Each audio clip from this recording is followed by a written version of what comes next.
Yeah. So, for instance, one of the coolest examples that I actually lived was our Pueblo Chamber site. Have you ever seen the calendar in it? If you haven't, you just go to pueblochamber.com or .org, I can't remember.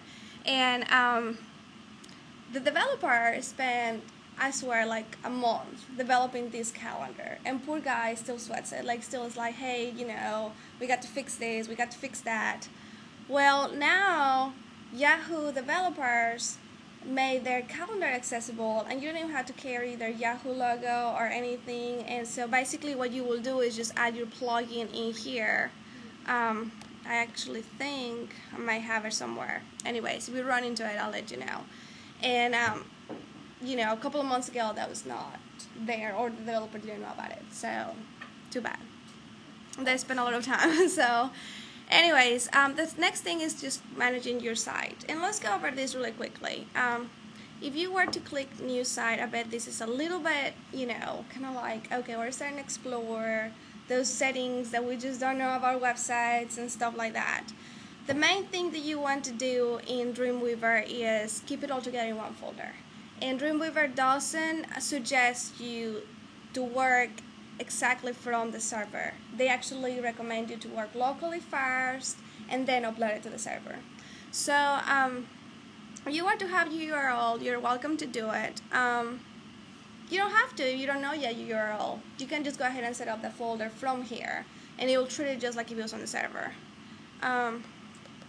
So we'll just place lesson 1, and we'll leave the URL empty.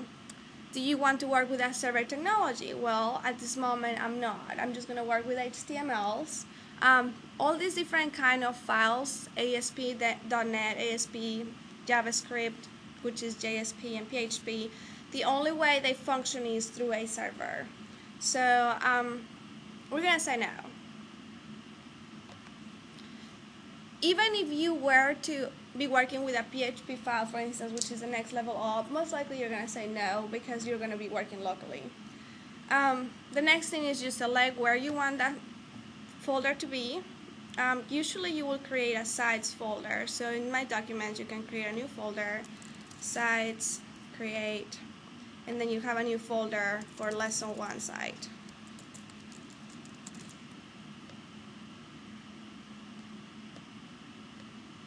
Okay, so all of the stuff that you're going to be creating in here is going to be stored in here. And a lot of times, whenever you're creating images and stuff like that, you forget to place it in that folder. Dreamweaver will recognize that it's not in there, and it will ask you, hey, do you want to save it in there? The best practice is say yes, because you want it all together. Once they start asking you for how to connect to your remote server, well, local network, of course, because we're local. I'm sorry, this is not a part. Usually will be FTP, and then you'll have all your credentials to transmit. Are you all familiar with transmit? So, those are the typical credentials you'll be entering in here. And you can always test your connection, and if it doesn't work, then, you don't have to worry about this step right now. You can just continue. But it's a good practice to do it. Since I'm not going to connect to anything, let's say no. Next step. Okay, and my first site is done. Now, this is one of the panels that is the most useful in Dreamweaver. It's your files panel, and it's going to display all your sites. You can add a site from here as well. This is my lesson 1 site, and you can always go back to your called site definition.